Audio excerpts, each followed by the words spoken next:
Selamat pagi, siang, sore ataupun malam, Pak Wi dan teman-teman. Di sini saya Vincentius Oliviana dari Lukmantara, NIM 19B10056 akan mempresentasikan tentang perbedaan SNI, yaitu dari SNI 1729 tahun 2002 dan juga dengan SNI 1729 tahun 2020. Oke, yang pertama yang ada perbedaannya di sini yaitu mengenai distribusi tegangan plastis, yaitu pada SNI 1729 tahun 2002 faktor reduksi maksimal yang diberikan di sini hanyalah 0,85 Fc.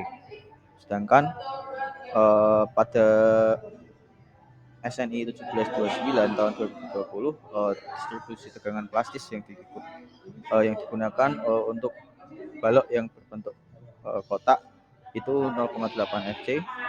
Lalu untuk PSR bundar atau profil struktur berongga yang bundar, tegangan yang diizinkan yaitu 0,95 Fc.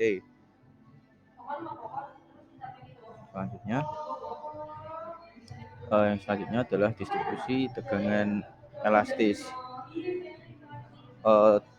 Pada SNI 1729 tahun 2002, tegangan elastis yang diberikan di sini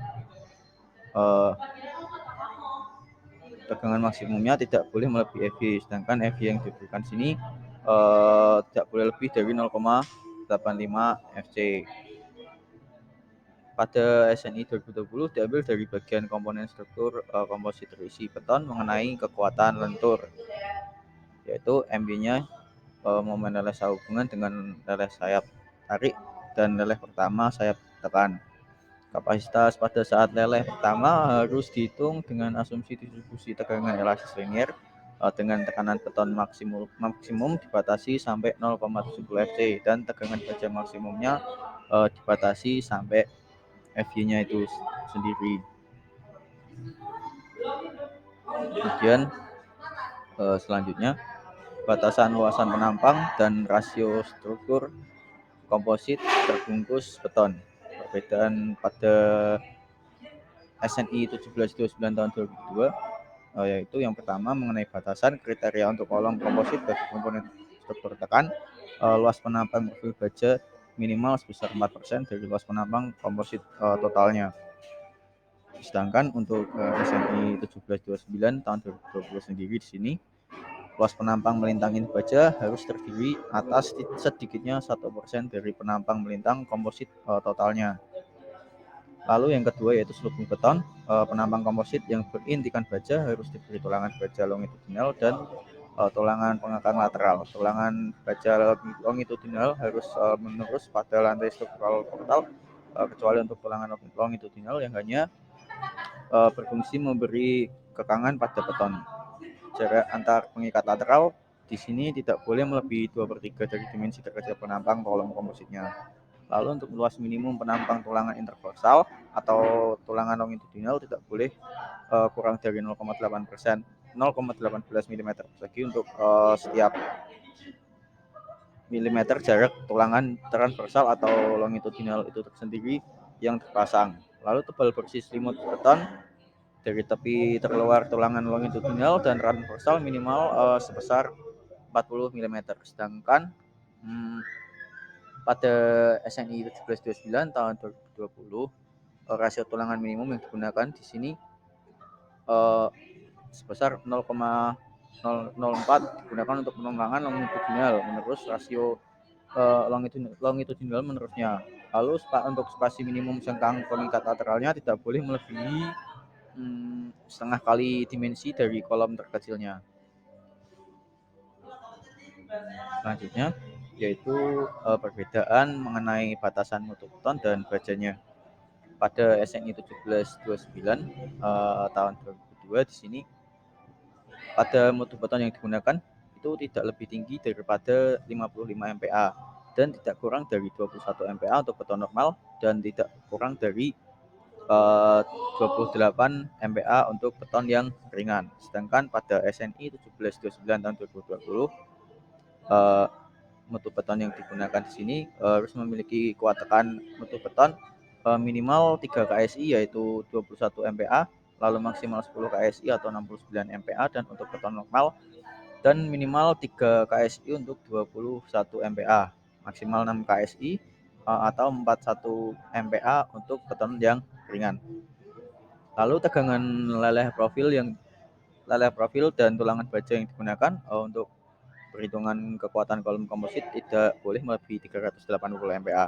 Sedangkan pada SNI 1729 tahun 2020 tegangan leleh minimum terspesifikasi baja struktural yang digunakan dalam perhitungan kekuatan komponen struktur komposit tidak melebihi 75 KSI atau 525 MPa.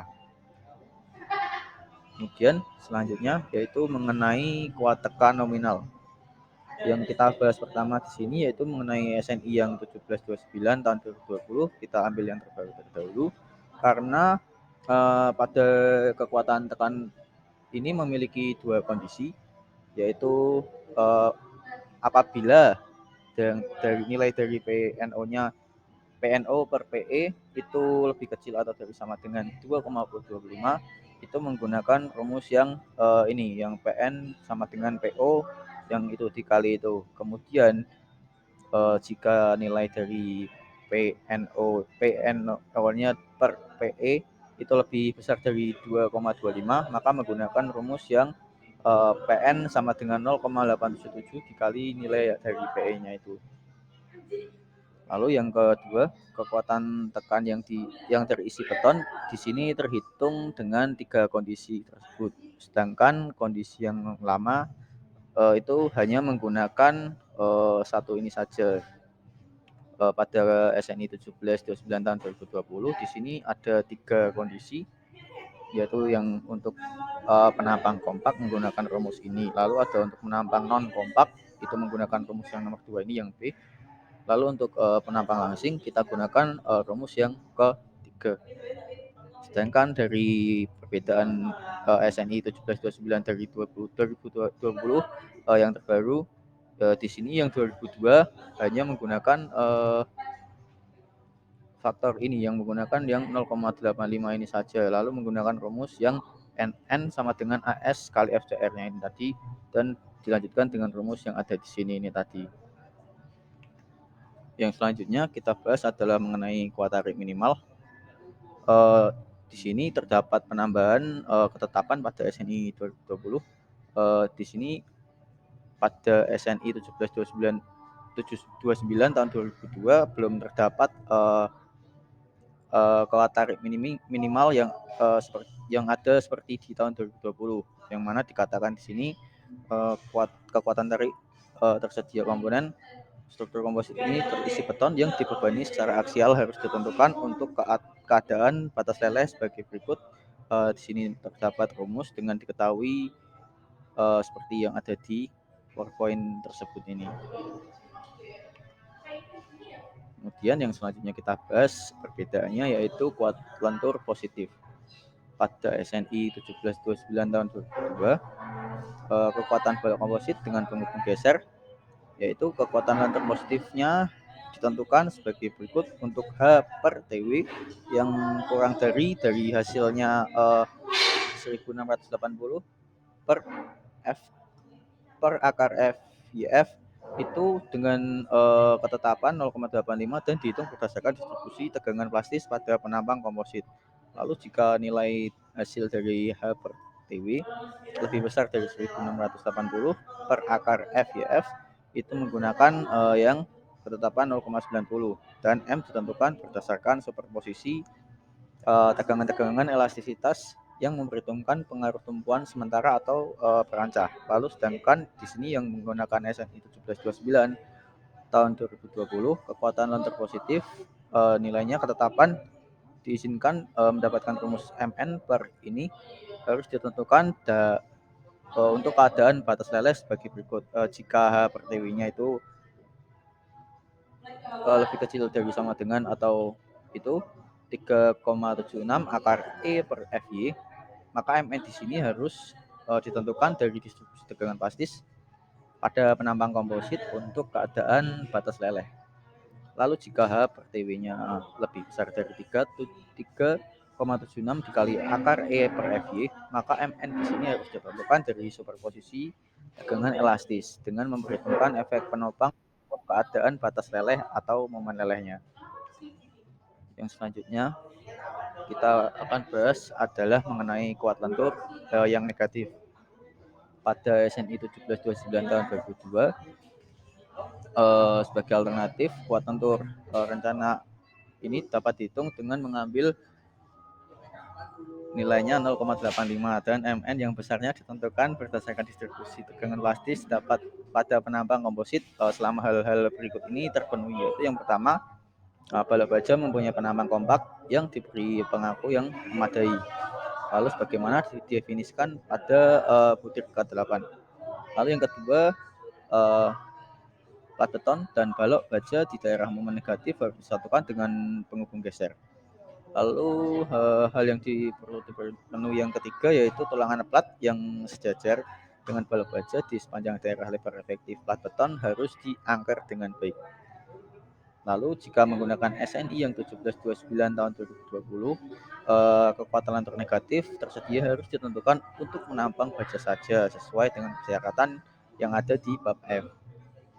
Sebagai alternatif, kekuatan lentur negatif tersedia untuk harus ditentukan dari distribusi tegangan plastis pada penampang komposit untuk keadaan batas leleh atau momen plastis dengan ketetapan sebagai berikut ini, asalkan batas yang dipenuhi itu yang pertama, balok bajanya merupakan penambang kompak dan terbrace secara memadai sesuai dengan yang ada pada bab F. Lalu yang kedua, anggur baja stat berkepala atau anggur kanal baja menyambungkan slab ke balok baja pada daerah momen yang negatif.